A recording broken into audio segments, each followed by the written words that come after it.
The council chamber was quiet that morning. Representatives from 47 different alien species sat in their specially designed seats. Some floated in tanks of liquid. Others rested on soft cushions. A few hung from the ceiling. Each species had different needs, but they all shared one thing. They valued peace above everything else. The chamber's lights dimmed as Chief Scientist Rylek stepped forward. His 6 legs clicked against the smooth floor. His antenna twitched with excitement. "Honored council members," he began. "We have received a transmission. A new species has discovered faster-than-light communication." The chamber filled with interested chirps, whistles, and hums. New species were always exciting. The galaxy was big, and finding new friends made it feel less empty. "Show us their world," Council Leader Vexana said. Her voice was soft and melodic. She was from the Metharian species, known for their kindness and empathy. The hologram appeared in the center of the chamber. A blue and green planet rotated slowly. It looked beautiful, but as the data scrolled across the screens, the mood in the chamber changed. "Gravity is 1 standard unit," Rylek read. His voice shook slightly. "This is twice what most of us can tolerate." A Prithan delegate fainted. 2 medical drones rushed to help him. "The atmosphere contains 21% oxygen," Rylek continued. Several species gasped. Oxygen at that level was a fire hazard. 1 spark could cause explosions. Surface temperature ranges from -90 to +58 degrees Celsius. More shocked sounds filled the chamber. "And the life forms..." Rylek paused. He seemed afraid to continue. "The dominant species shares their living spaces with creatures they call dogs and cats. These animals have sharp teeth and claws. They are predators." The hologram showed images of Earth's wildlife: bears that weighed 600 kilograms, sharks with rows of razor teeth, spiders the size of dinner plates, snakes that could swallow prey whole. "This is a Class 12 death world," Rylek announced. "The highest danger classification we have." The chamber erupted in worried discussions. Death worlds were rare. Species from such places were usually primitive. They died out before reaching the stars. The harsh conditions made technological development nearly impossible. "We must help them," Vexana said. Her heart ached for any species trapped on such a terrible world. "We will send a diplomatic mission. We will offer them protection and technology. We will uplift them from their suffering."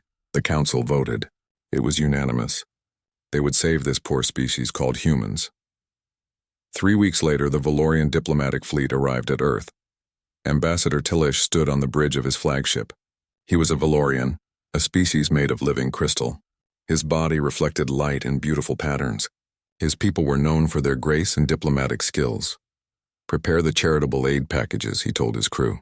"These primitives will be so grateful." The human response came quickly. Too quickly. "Unknown vessels, this is Earth Defense Command. State your intentions." Tellish was surprised. They had military communications already? On a death world? "Greetings," Tellish replied. "We are the Galactic Council. We come in peace. We offer aid and friendship. Copy that. Welcome to Earth. Landing coordinates being sent now. We have prepared a reception." The landing site was in a city called New York. Tellish had studied the data. Humans had cities with millions of inhabitants. They had crude spacecraft. They had split the atom. Impressive for Death World dwellers, but still centuries behind Council technology. The Valorian ship landed smoothly. The door opened. Ambassador Tellish stepped out, and immediately knew something was very wrong. The gravity crushed him. His crystalline legs nearly buckled. Each breath was an effort. The air felt thick and heavy. The oxygen levels made his body tingle with danger signals. Humans stood waiting. They looked soft and fragile. No protective armor. No exoskeletons. Just thin skin covering their bodies. They stood easily in this crushing gravity. They breathed the dangerous air like it was nothing. "Welcome to Earth." A human female stepped forward. She wore colorful cloth coverings. "I am Secretary General Martinez. We are so excited to meet you." She extended her hand. Tellish had studied human customs. This was a greeting gesture. He reached out his delicate crystal manipulator. Secretary General Martinez grasped it gently. But even her gentle grip was strong. Too strong. Tellish felt hairline cracks form in his crystal structure. He pulled back quickly. "Oh, I am so sorry." The human looked horrified. "Did I hurt you?" Before Tellish could respond, a small human ran forward. A child, it was even smaller than the adults, an alien. the child shouted with joy. You are so pretty. The child hugged Telish's leg. It was just a hug, a simple expression of affection. But the pressure was immense. More cracks spiderwebbed across Telish's body. He heard pieces of his crystalline structure crack. Emily. Oh, Secretary General Martinez pulled the child back. Gentle, remember what we practiced? Sorry, the child said. But she did not look upset. She looked confused, like she did not understand what she had done wrong. Medical drones rushed forward to help Telish. The humans looked concerned and confused. They brought chairs. They offered water. They asked if he needed a doctor. We are fine, Telish lied. He was not fine. Perhaps we could conduct our meeting inside. Somewhere with lower gravity? The humans exchanged glances. We do not really have lower gravity facilities, Martinez said slowly. This is just normal gravity for us, normal. This crushing weight was normal for them. The meeting continued inside a building. The humans had tried to help. They provided a special chair for Telish. They dimmed the lights. They even adjusted the temperature. But nothing could change the fundamental problem. Earth was hell. And humans called it home. Telish presented the Council's offer: technology, protection, membership in the galactic community. A chance to leave their death world behind. Secretary General Martinez listened politely. Then she smiled. That is very kind, she said. But we do not need to leave Earth. We love our planet. And we are doing pretty well on our own. She activated a hologram. It showed human colonies on Mars, mining operations in the asteroid belt, shipyards building vessels in orbit, plans for expeditions to other star systems. Telish's crystal core went cold. This was impossible. Death world species did not do this. They were supposed to be struggling. They were supposed to need help. We would love to join your council as equals, Martinez continued. We are very interested in cultural exchange and trade. But we are not looking for charity. As equals. The words echoed in Telish's mind. The meeting ended awkwardly. Telish retreated to his ship. He needed to report to the council immediately. They are not primitive, he told the council over the quantum communicator. They have colonized their solar system. They have fusion power. They have weapons that could destroy planets. Impossible, Ralek responded. Our models show that death world species cannot develop advanced technology. The environmental pressures are too great. Your models are wrong, Telish interrupted, something he never did. These humans evolved in hell. They made it their home. They did not just survive, they thrived. The transmission ended. Telish looked at his crew. Every Valorian on the ship had suffered some damage from Earth's conditions. They had only been on the surface for 2 hours. Humans lived their entire lives in those conditions. They were born there. They grew up there. They raised their children there. What kind of species could do that? Telish thought about the little human child. She had nearly broken him with a hug. She had not meant to hurt him. She was just being friendly. If a human child was that dangerous by accident, what could human adults do on purpose? The question kept him awake during the long flight back to Council space. It was a question that would soon terrify the entire galaxy. Admiral Shalor studied the tactical display with all 4 of his eyes. The human colony ship moved through space like it owned the stars. It was heading toward Proxima Centauri. That system was in neutral territory, but it was close to Prythan space. Too close. The Admiral was Prythan, a species that had learned caution over millions of years. His people avoided risks. They planned everything carefully. They believed in the Council's mission of peace and order. But humans were chaos. 3 months had passed since first contact. In that time, humans had launched 12 colony expeditions. They sent mining ships into dangerous asteroid fields. They established research stations near gas giants. They explored regions that other species marked as too hazardous. The Council was worried. Some said humans were expanding too fast. Others said humans didn't respect boundaries. A few species had already filed complaints about human ships passing through their territory without proper permits. They don't understand galactic law, Council leader Vexana had said during the emergency session. They need to be contained until they learn proper protocols. Contained. Shalor didn't like that word, but he followed orders. His fleet consisted of 30 ships, all equipped with electromagnetic pulse weapons. The plan was simple and humane. Disable the human vessels. Escort them back to Earth, explain the rules. No one would be hurt. The council didn't believe in violence. "Target the human colony ship," Shalor ordered. "Prepare EMP burst. Minimum power. We want to disable their engines, not damage them." The weapons officer nodded. "Ready, Admiral." "Fire." The EMP wave burst forth. It was invisible but powerful. It would overload the human ship's electronics. Their systems would shut down. Then the council could board them safely and explain everything. Shalor waited for the human ship to go dark. It didn't. The colony ship, named Indomitable Spirit, continued on its course. Its engines glowed brightly. Its communications were active. Nothing had changed. "Fire again," Shalor said. "Full power this time." The weapons officer looked nervous but obeyed. Another EMP burst struck the human vessel. This pulse could disable a Prithan battleship. The human ship still didn't stop. "Admiral," the communications officer said, "we're receiving a transmission from the humans." "Put it through." A human face appeared on the screen. He was male, middle-aged, with gray hair and wrinkles around his eyes. He wore a blue uniform. "This is Captain Rodriguez of the Indomitable Spirit. Did you folks just shoot something at us? Our sensors detected some kind of energy pulse." Shalor was confused. They detected it? They should have been disabled. "This is Admiral Shalor of the Galactic Council Enforcement Fleet. Your vessel is in violation of expansion protocols. You must return to Earth immediately." Captain Rodriguez frowned. "We filed our flight plan 3 weeks ago. Everything's legal according to the treaty Secretary General Martinez signed. The Council has decided, look, Admiral, I don't want trouble, but we've got 3,000 colonists on this ship. Families, kids. They're all in cryosleep dreaming about their new home. I'm not turning around because of some bureaucratic mix-up." The transmission ended. The human ship continued forward. Shalor felt all his stomach chambers twist with anxiety. This wasn't going according to plan. He checked the tactical display again. The human ship was accelerating. It was now moving faster than any council vessel could safely travel. "Admiral," the science officer reported, "I've analyzed their ship's shielding. It's designed to withstand solar radiation, cosmic storms, and micrometeorite impacts. Our EMP weapons can't penetrate it." "Then we board them," Shalor decided.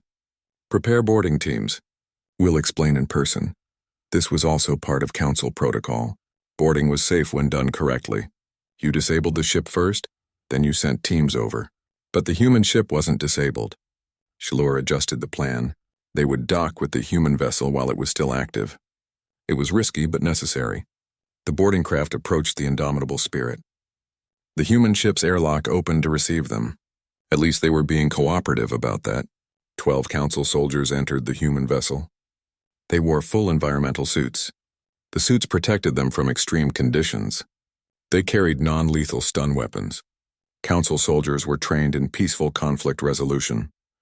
Shalor watched through the soldiers' helmet cameras. The human ship's interior was strange. The corridors were wide and tall. The gravity was intense. The temperature was uncomfortably warm. And then the humans arrived. 6 human males walked down the corridor. They wore black armored suits with the letters UNSC Marines printed on them. They carried weapons that looked heavy and dangerous, but their weapons were holstered. "Welcome aboard," one human said. His voice was deep and loud. "I'm Sergeant Chen. You guys okay? You look a little wobbly." The council soldiers were wobbly. The gravity on the human ship was 0.9 standard units. Nearly Earth gravity. It was crushing.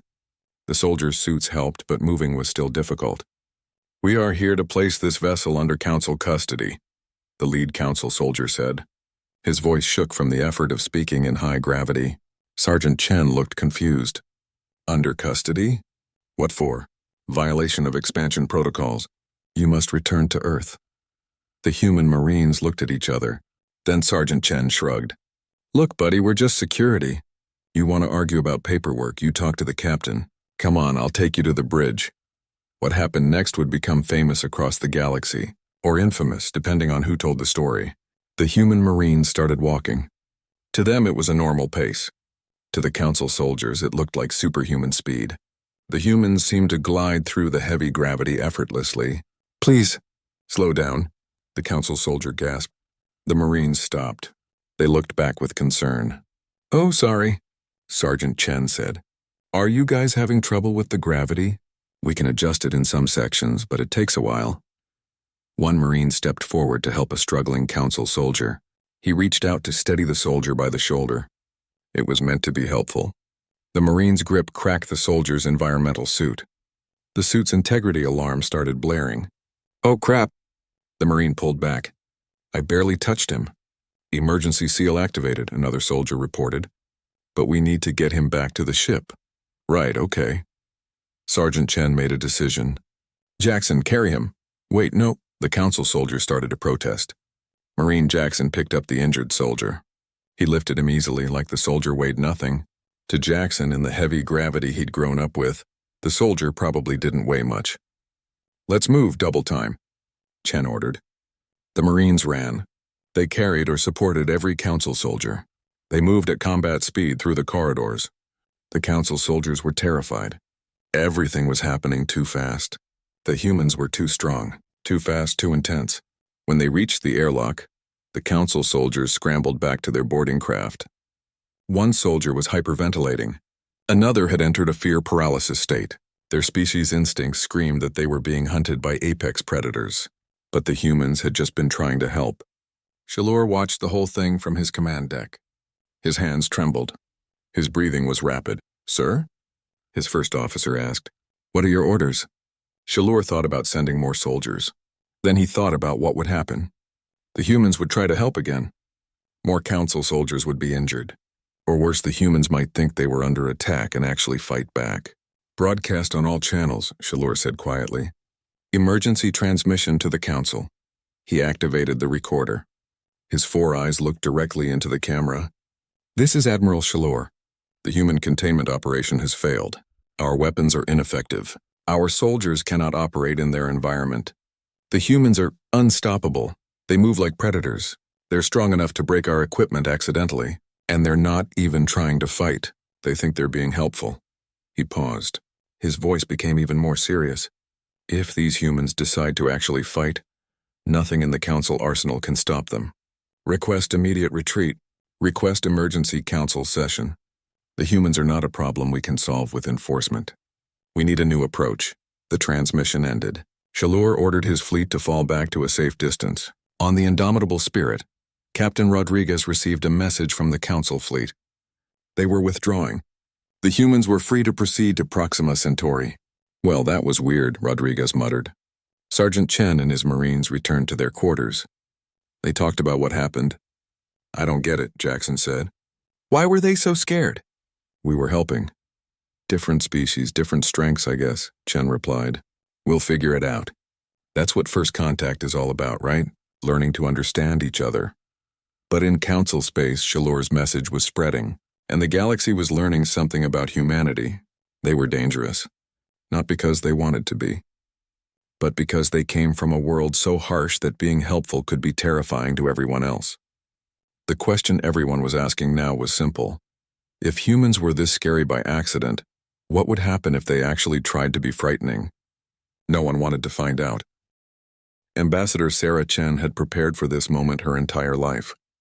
She stood outside the Grand Council chamber on Sanctuary Prime, the capital world of the Galactic Council. Today, Earth would formally present its petition for council membership. Sarah checked her appearance one last time. Professional suit, comfortable shoes, her lucky pearl earrings. She carried a briefcase containing Earth's cultural gifts and diplomatic documents. Everything had been triple-checked by the diplomatic corps. She was ready. The chamber doors opened. Sarah walked inside, careful to move slowly. She'd been warned that quick movement startled some species. The chamber was beautiful. Soft lights illuminated floating platforms where various species rested in their preferred environments. "Ambassador Chen." Council Leader Vexana's melodic voice greeted her. "Welcome to Sanctuary Prime." "Thank you, Leader Vexana." "Earth is honored by this invitation." Sarah bowed slightly, a gesture of respect. The formal greetings continued. Representatives from different species welcomed her. Some chirped. Others whistled or hummed. A few communicated through color changes on their skin. Sarah smiled at all of them. "I've brought gifts from Earth," Sarah said, as a gesture of friendship. She opened her briefcase and removed a beautiful vase. Inside were flowers. Roses, lilies, and orchids. Earth's most beautiful blooms. These flowers represent Earth's natural beauty, Sarah explained. Each one has a unique scent and 3 council members collapsed. Their bodies convulsed. Medical alarms blared throughout the chamber. Remove the vegetation, a medical drone shouted. Extreme allergic reaction. Sarah quickly put the flowers back in the case and sealed it. She was horrified. The flowers were supposed to be a friendly gift. I'm so sorry, she said. I didn't know. The medical drones worked quickly. They stabilized the affected delegates, but the damage was done. Sarah's first gift had nearly killed 3 council members. The meeting continued, but everyone was nervous now. Sarah tried to recover. Perhaps we should move to discussing trade, she suggested. I have some information about Earth's exports. Vexana agreed, though her voice was cautious now. Meanwhile, in the Nexus 7 trading station, Captain Marcus Webb was having his own problems. Marcus was a merchant. He'd loaded his ship with Earth goods that people had said would sell well in alien markets. Coffee, chocolate, hot sauce, tools, and various manufactured items. His ship docked at Nexus 7 without problems. The station master, a blob-like creature named Glorp, greeted him enthusiastically. Human trader, welcome. What do you have to sell? Marcus grinned. All sorts of good stuff. Let me show you. He set up a booth in the station's market area. Aliens from different species wandered by, curious about the human goods. Coffee, Marcus announced, holding up a container. It's a hot beverage. Helps you wake up in the morning. Very popular on Earth. An insect-like alien named Clictor approached. What does it do? It has caffeine. It's a mild stimulant. Gives you energy. Clictor's translator device started flashing red warnings. Stimulant? Class 3 controlled substance? You're selling drugs? What? No. It's just coffee. Humans drink it every day. Kids drink hot chocolate, which has a little caffeine too. Word spread quickly through the station. The human was selling Class 3 stimulants like they were candy. Security drones arrived to investigate. Marcus tried to explain. Look, it's not dangerous. Well, not very dangerous. I mean, you can have too much, but the situation got worse when Marcus demonstrated his other products. This is hot sauce, he said, holding up a bottle. You put it on food to add flavor. He poured a tiny drop on a sample plate. A curious alien tried it. The alien's skin turned bright purple. It made a sound like a screaming kettle. It ran in circles, breathing smoke. Water. Get water, Marcus shouted, but water made it worse. The capsaicin in the hot sauce was oil-based. Someone call medical. Other vendors shouted. Marcus felt terrible. He'd just wanted to share Earth's cuisine. Station security confiscated his hot sauce. They labeled it as a chemical weapon. Marcus tried to explain that humans ate it for fun, but that just made him sound crazy. Your species eats weapons for fun? The security chief asked. It's not a weapon. It's food. Things got even stranger with the tools. Marcus had brought simple items. Wrenches, hammers, screwdrivers, pliers. Basic hand tools. A construction worker alien bought a hammer. He tested it on his work site. The hammer, designed for Earth's heavy gravity and to work with human strength, destroyed everything it touched. Walls crumbled. Support beams bent. The alien's previous tools broke under the hammer's force. This is amazing, the alien said. This is industrial equipment. How much for 10 more? By the end of the day, Marcus had accidentally started a black market. Aliens were buying Earth tools and reselling them at huge markups. Coffee was being traded in dark corners. Someone had figured out that Earth's children's toys were strong enough to use as mining equipment. Marcus sat in the station master's office, trying to explain. I didn't mean to cause trouble, he said. These are just normal Earth things. Glorp wobbled thoughtfully. Normal for you. But humans are not normal, Captain Webb. You come from a death world. What is normal for you is extreme for us. Back at the council chamber, Sarah was learning the same lesson. She'd suggested a working lunch. On Earth, this was common. Business people ate while they talked. It saved time and made meetings more casual. The council members were shocked. You eat in public? One delegate asked, horrified. You eat while conducting business? Another added, for many species, eating was private. It was a vulnerable moment. Predators could attack while you ate. The idea of eating in front of strangers was deeply uncomfortable. I'm sorry, Sarah said for what felt like the 100th time. I didn't mean to suggest anything inappropriate. The meeting took a break. Sarah stepped outside to get some air. She felt like everything was going wrong. A Prithan diplomat approached her. His name was Veltis. He'd been watching the proceedings. Do not be too discouraged, Ambassador, he said kindly. First contact is always difficult. I keep making mistakes, Sarah admitted. I'm trying to be friendly, but I keep scaring people or making them uncomfortable. That is because you are human, Veltis said. You evolved on a world that would kill most of us. Your normal is our extreme. Your friendly is our frightening. But it is not your fault, then whose fault is it? No one's. It simply is. Veltis made a gesture that Sarah had learned meant understanding. We must all adapt. You must learn to be gentler than feels natural. We must learn to be braver than we feel comfortable. This is what building bridges means. Sarah felt a bit better. She returned to the chamber for the afternoon session. She tried to be more careful. She moved slowly. She spoke softly. She avoided bringing out any more gifts. She stuck to safe topics like Earth's history and culture. But even that caused problems. When she mentioned Earth's animals, several delegates needed medical attention. Your world has creatures called bears that weigh 600 kilograms? One delegate asked weakly. And you have insects with venom that can kill? Another added. And in Australia everything is poisonous? A third delegate was hyperventilating. Not everything, Sarah tried to explain. Just a lot of things. But we're careful. We teach children how to avoid dangerous animals. The delegates stared at her. They taught their children to avoid danger. Humans taught their children which specific terrors to watch out for while assuming everything else was safe. The session ended early. Everyone was exhausted. Sarah returned to the Human Embassy building. She wrote her report for Earth. Day 1 of formal negotiations, she typed. Nearly killed 3 delegates with flowers. Accidentally suggested eating in public, which is apparently obscene. Showed pictures of Earth animals causing widespread panic. Overall assessment could have gone better. At Nexus 7, Marcus was writing a similar report. Sold coffee, accidentally became a drug dealer. Hot sauce is now classified as a weapon. Earth tools are too powerful and starting a black market. Business is booming, but I think I'm in trouble. And in the training sector, human Marines were about to make everything even more complicated. Sergeant Chen and his unit had volunteered for a joint training exercise with Council military forces. It was supposed to build cooperation and understanding. Chen looked at the training course. It was 50 kilometers long. Obstacles, rough terrain, and various challenges. The Council soldiers took an average of 8 hours to complete it. All right, Marines, Chen said. Let's show them what Earth's got. The Marines finished in 90 minutes, wearing full combat gear, in gravity, that most species considered heavy, while chatting and joking with each other. The Council military. Observers couldn't believe it. They ran the simulation again, thinking there was an error. The Marines completed it in 85 minutes the second time. They were learning the course. Do you need a break? A Council trainer asked. Nah, we're good, one Marine replied, drinking water. What's next? What happened over the next 3 days would force 4 different species to completely redesign their military training programs. The humans didn't mean to be intimidating. They were just being themselves.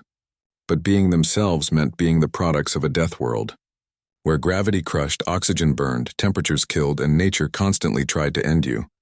On Earth, you evolved strong, or you died. Humans evolved strong. The emergency session of the Galactic Council was in chaos. Representatives shouted over each other. Some wanted to restrict human expansion. Others wanted to ban human trade goods. A few species suggested quarantining Earth entirely. Council leader Vexana tried to maintain order, but even her calming presence wasn't enough. The past 3 months had been overwhelming. Humans had turned the galaxy upside down without even trying.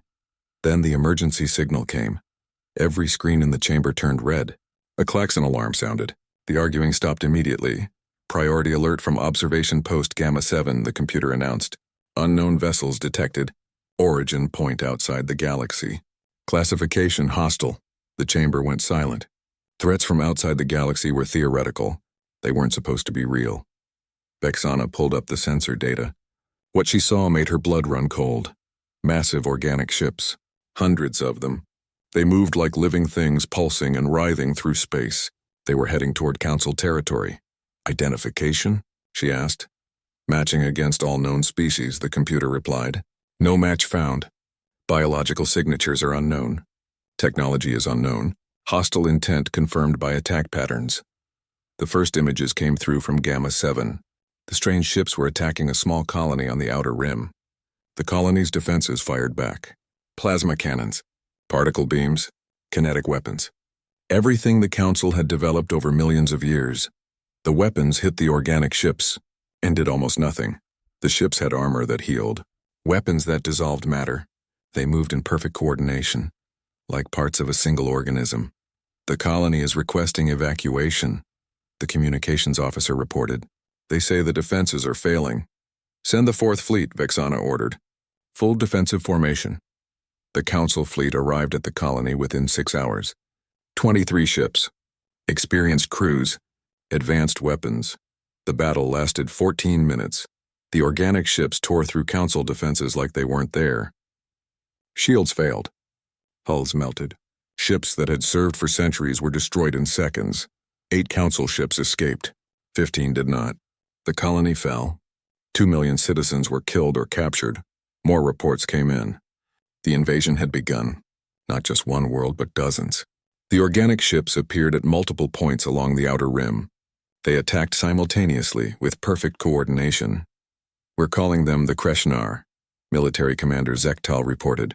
We don't know where they came from or what they want, but they're destroying everything in their path. The Council convened an emergency war session. Species that had lived in peace for millennia now talked about weapons and tactics, but their experience was limited. The last real war had been 10,000 years ago. They'd forgotten how to fight. We need to evacuate the outer rim worlds, someone suggested. We need to form a defensive line, another countered. We should negotiate. Offer them territory in exchange for peace. We can't negotiate. They destroy everything. They haven't responded to any communications. The debate went on for hours. Meanwhile, more worlds fell. More millions died. Then Counselor Vixen of the Matharian Assembly stood. She was elderly, known for her wisdom. Her voice was quiet, but everyone listened. We are not warriors, she said simply. We do not know how to fight. We have the technology, but not the mindset. We will lose this war. The chamber was silent.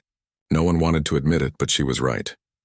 However, Vixen continued, we do know a species who are warriors, who evolved fighting, who come from a world where survival meant constant battle. Everyone knew who she meant, the humans. Someone whispered, no. Several delegates objected immediately. They're too dangerous, too unpredictable, too violent. We're already facing extinction, Vixen said calmly. The Kreshnar will kill us all. What do we have to lose? The debate was fierce. Half the Council feared humans almost as much as they feared the Kreshnar. But the other half saw the logic. They needed warriors. Humans were warriors. After 6 hours of argument, they voted. By a narrow margin, the proposal passed. They would ask humanity for help. Vexana composed the message herself. She chose her words carefully. This was the most important communication in galactic history. To the government of Earth and its people, the Galactic Council faces an extinction-level threat. An enemy from beyond our galaxy has begun an invasion. Our defenses are failing. Millions have already died. We are not warriors. We do not know how to fight such an enemy. We request your aid. We will offer payment, technology, territory, whatever you require. Please help us, she sent the message. Then she waited. The response came in less than an hour. Secretary General Martinez appeared on the screen. Behind her stood military officials in various uniforms. She looked serious but determined. Leader Vexana, we've received your message. We're analyzing the data you sent about these Kreshnar. I'll be honest, they look tough. Really tough. But here's the thing. Martinez leaned forward. You don't need to offer us payment. You don't need to give us anything. You're our neighbors. You're our friends. Even if we've had some awkward moments. When your neighbors are in trouble, you help. That's what decent people do. Vexana felt tears form in her eyes. After everything, after all the fear and confusion and problems, humans were offering to help. For free. Because it was the right thing to do. Earth's military forces are mobilizing, Martinez continued. We'll have a fleet ready to deploy in 48 hours. Send us the coordinates of where you need us most. We're coming. The transmission ended. In the council chamber, there was stunned silence. Then slowly it turned into something else. Hope. 48 hours later, the human fleet arrived at the front lines. Commander Rachel Kim stood on the bridge of the UNSC Defiant. She looked at the tactical display. The Kreshnar had taken 14 worlds. They were advancing toward more populated systems. All ships report ready, her communications officer announced.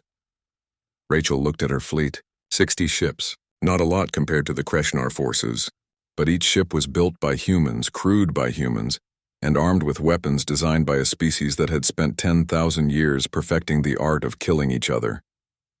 Humans were very good at war. They'd had plenty of practice. The Council fleet is standing by, her tactical officer reported. They're waiting to see what we do. Rachel understood. The Council had lost every engagement with the Kreshnar. They were scared and demoralized. They needed to see that the Kreshnar could be beaten. All ships, Rachel broadcast. This is Commander Kim. We're about to engage an enemy that has never faced a Deathworld species. They think they're apex predators. Let's show them what real predators look like. For Earth, for the Council, for everyone who can't fight for themselves. The human fleet accelerated toward the Kreshnar. On Council ships, commanders watched in amazement. The humans weren't forming defensive positions. They weren't trying to protect what they had. They were attacking. The Kreshnar detected the human fleet. Their ships moved to intercept, using the same tactics that had destroyed Council forces. The battle began. Human missiles launched first. Not sophisticated plasma weapons, not particle beams. Nuclear missiles, crude, simple, and devastating. The Kreshnar's organic armor could heal from energy weapons, but nuclear explosions vaporized matter instantly. There was nothing left to heal. The first wave of Kreshnar ships died before they understood what hit them. The second wave adapted. They spread out. They changed their approach. But humans had been fighting adaptable enemies for millennia. Human fighters launched. Small, fast ships that dodged between the massive Kreshnar vessels. They used kinetic weapons. Solid slugs of metal accelerated to incredible speeds. The Kreshnar armor was designed for energy absorption. It wasn't designed for impacts. More Kreshnar ships fell. The enemy tried boarding tactics. Their ships latched onto human vessels and began cutting through the hulls. That was a mistake. Human marines met them at the breaches. The Kreshnar were strong. The Kreshnar were tough, but they'd never fought anything like humans. In the cramped corridors of human ships, where high gravity made movement difficult and the atmosphere was oxygen-rich enough to be a fire hazard, human marines fought with a viciousness that shocked even the Kreshnar hive mind. Humans had evolved as persistence hunters. They could fight for hours without stopping. They could take injuries that would kill other species and keep fighting. And they had thousands of years of experience fighting in the worst conditions imaginable. Because every fight on Earth was in the worst conditions imaginable, the battle raged for 6 hours. When it ended, the Kreshnar fleet retreated. Retreated. For the first time since they'd entered the galaxy, they ran away. Rachel surveyed the damage. 12 human ships were destroyed or too damaged to continue. But they'd stopped the Kreshnar advance. They'd proven the enemy could be beaten. She opened a channel to the Council fleet. This is Commander Kim to Council forces. The enemy can be hurt. They can be beaten. They're not invincible. They just hadn't fought anyone who knew how to hurt them back. From Council ships came a chorus of different sounds. Cheers, chirps, whistles. Some species were crying. Others were celebrating. For the first time since the invasion began, the galaxy had hope, and the Kreshnar had learned something terrifying. They'd conquered hundreds of galaxies. They'd destroyed countless civilizations. The Scorpius sector was burning. Commander Rachel Kim watched the tactical display as the largest Kreshnar fleet they'd encountered gathered at the edge of the sector. 800 ships. The hive mind had learned from their defeats. Now they were coming with overwhelming force. Rachel's fleet had grown. More human ships had arrived from Earth, but they were still outnumbered 4-1. The Council fleet was there too, but everyone knew the real fight would be carried by humanity. How long until they're in range? Rachel asked. 20 minutes, her tactical officer replied. Rachel took a breath. This could be the battle that decided everything. If they won, they could push the Kreshnar back. If they lost, the path to Earth and the core Council worlds would be open. All human ships, this is Commander Kim. You know what we're facing. You know the odds. But remember what we're fighting for. We're not just protecting Earth. We're protecting hundreds of species who can't protect themselves. We're showing the galaxy that there's always hope. Even when things look impossible. She paused, thinking about her grandfather's stories. He'd been a Marine. He'd told her that human history was full of impossible battles. Thermopylae, Rorke's Drift, the chosen reservoir. Humanity had always found a way. Every species has a specialty, Rachel continued. The Valorians are beautiful. The Prythan are cautious. The Metharians are wise. We're the ones who are too stubborn to know when we're beaten. So let's show these Kreshnar what stubborn looks like. The human fleet moved into position. They used a formation that Council military advisors said was too aggressive. But human military doctrine was different. Attack was defense. Movement was survival. The Kreshnar fleet advanced. Their organic ships pulsed with bioluminescence. They moved like a school of fish, perfectly coordinated. Launch first strike, Rachel ordered. Nuclear missiles streaked toward the enemy. The Kreshnar had adapted. Their formation spread out, minimizing damage. Point defense systems destroyed many missiles before impact. But humans had adapted too. The missiles were just a distraction. Railgun batteries fire. Solid metal slugs, accelerated to relativistic speeds, tore through space. The Kreshnar ships tried to dodge, but the projectiles moved too fast. Dozens of enemy vessels were crippled in the first salvo. The Kreshnar returned fire. Bioplasma weapons and matter dissolution beams struck human shields. The shields held, but barely. Evasive maneuvers, Rachel ordered. Don't let them concentrate fire. The human ships scattered, each captain using their initiative. Council ships tried to follow the pattern but couldn't match the aggressive tactics. Then the Kreshnar revealed a new weapon. A pulse of energy spread from their command ship. It wasn't aimed at human vessels. It was aimed at human minds, a psychic attack designed to paralyze crews with fear and pain. It worked on the Council crews. Ships went silent as their crews collapsed. But the effect on humans was different. Humans felt the attack. It hurt. But 10,000 years of evolution on a death world had taught humanity one critical lesson. Pain means you're still alive. Fear means you can still fight. All crews report minor discomfort, Rachel's communications officer said, sounding surprised. Some headaches. But everyone's still operational. Rachel grinned. The Kreshnar had tried to use fear as a weapon. But they'd chosen the wrong species. Humans had evolved with fear. They'd learned to use it as fuel. Target that command ship. All weapons. Fire everything. The human fleet concentrated its fire. The Kreshnar command ship's defenses were incredible. But under sustained assault from 60 human warships, even incredible defenses failed. The command ship exploded. The Kreshnar fleet's coordination wavered. The hive mind was damaged, but they still outnumbered the humans 4-1. And they were adapting to human tactics. Rachel watched as more human ships took damage. The Defiant shook from a direct hit. Alarms blared. Hull breach on deck 7. Shield generators at 30%. They were losing. Rachel knew it. Everyone knew it. But humans didn't quit. Then something unexpected happened. A Valorian ship, the Crystal Dawn, moved forward. Its crystalline hull glowed with internal light. The ship accelerated toward a cluster of Kreshnar vessels. Crystal Dawn, what are you doing? Rachel broadcast. Pull back! Ambassador Telish's voice came through. The same Valorian who had been injured during first contact with humans. We have watched humans fight for us, he said. We have seen your courage. You fight even when injured, even when afraid, even when victory seems impossible. We Valorians are not warriors. But we can learn. We choose to learn. The Crystal Dawn rammed a Kreshnar battleship. The crystalline structure of the ship shattered, but the impact destroyed the enemy vessel.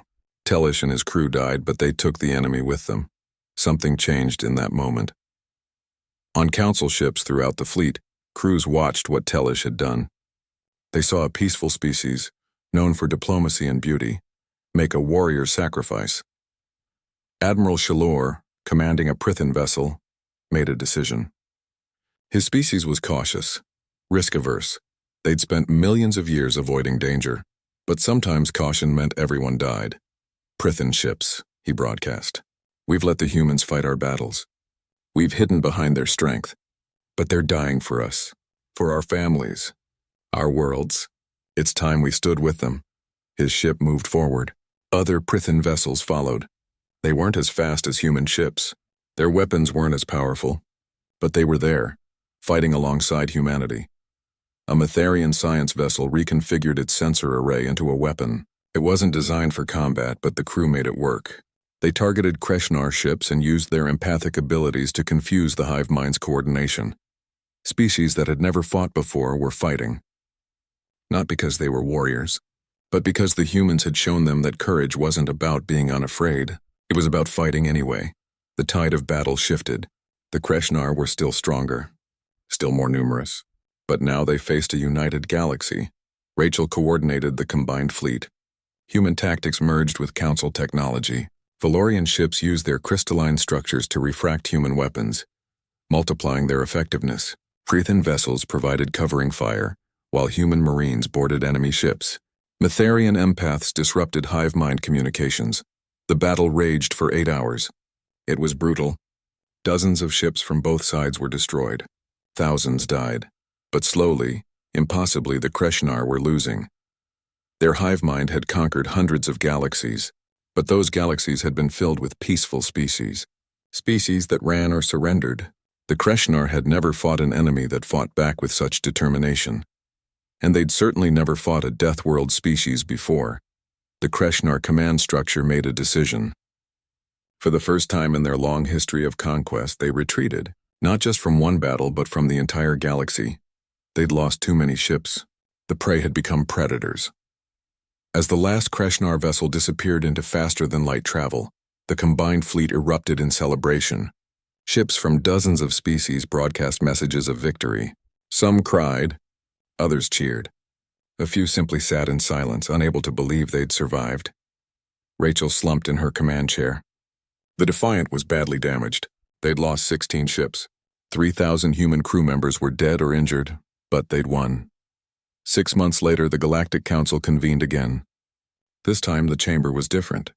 New security protocols, new military advisors. The galaxy had changed. Ambassador Sarah Chen stood before the council. She looked different than she had during her first visit. More confident. She'd earned respect through shared sacrifice. The council formally offers Earth full membership, Vexana announced, with all rights, privileges, and responsibilities. We also offer technology, resources, and territory as payment for your assistance. Sarah smiled. We accept membership. As equals, not as superiors. And we don't want payment. You're our friends. You don't charge friends for helping. Then what do you want? Vexana asked, understanding. We know we're different. We know we're scary sometimes, but we're trying. We want to build something together. A galaxy where different species learn from each other. Where peaceful species can stay peaceful because warriors protect them. Where everyone has a place. The council voted unanimously. Earth was now a full member. After the ceremony, Sarah walked through the halls of Sanctuary Prime. The station looked different. Human children played with alien children in the parks. Human restaurants served food next to alien establishments. Signs were printed in multiple languages. It wasn't perfect. There were still incidents. A human child accidentally broke a Prithan toy. A human sneezed too loudly and scared a Valorian diplomat. Earth coffee was still classified as a controlled substance on some worlds. But they were trying. Both sides were learning. Admiral Shalor approached Sarah. He walked easier now, using a gravity adjustment harness designed by human engineers. Ambassador Chen, may I speak with you? Of course, Admiral. They walked together through a garden. The plants were from dozens of worlds, carefully cultivated to grow together. I was terrified of humans, Shalor admitted. When we first met, I thought you were monsters from a nightmare world. Too strong, too fast, too dangerous. And now? Sarah asked, now I understand. You're not monsters. You're just survivors. Your world tried to kill you every day, so you learned to be unkillable.